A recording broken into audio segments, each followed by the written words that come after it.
Moving on, over 2 years of the conflict, the French president has gone from not wanting to humiliate Russia to suggesting that troops be sent to Ukraine. Well, Macron's attitude towards Moscow has changed, switching from the side of foreign policy doves to that of the hawks.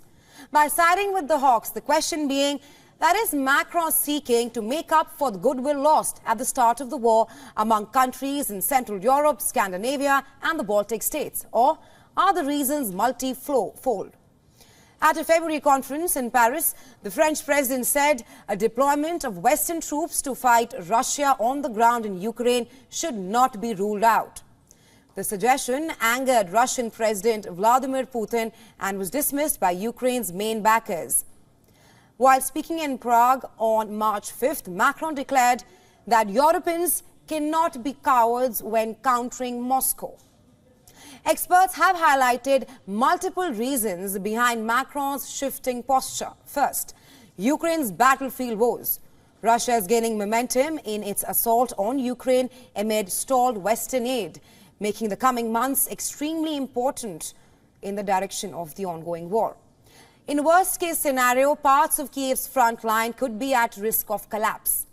Hating out, Russian Deputy Foreign Minister said that these statements show readiness to follow the path of escalation when the West itself is suffering a strategic defeat on the ground. Alexander Grushko added that such claims, no matter what foreign or domestic goals they pursue, are unacceptable for responsible lawmakers. He flagged the already heated military and political situation in Europe. Well, another reason for Macron's changed stance towards Russia is probably that Trump's very possible second presidency is casting its shadow. Some experts say Macron wants to advance his vision for Europe's strategic autonomy and show Europe's ability to support Kiev without counting on the United States of America. Russia has worked intensively in recent years to drive France out of Africa's Sahel region, and it is also likely playing a role. Moscow has seemingly used anti-French campaigns to turn the mood of the population against the former colonial power. Russia has made offers to authoritarian African regimes to ensure their security and thus make France's presence dispensable. Last but not the least, European elections are approaching. The hard-right Marine Le Pen and Jordan Bardella look set to trounce the Macronists. Is Macron using Ukraine to create a fault line between his side and the opposition?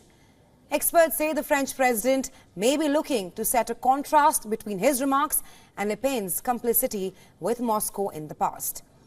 Critics say Macron could have led the European response to the crisis in terms of military assistance.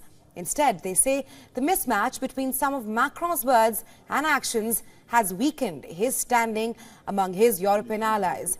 It is not clear that it has raised his standing in the eyes of Putin.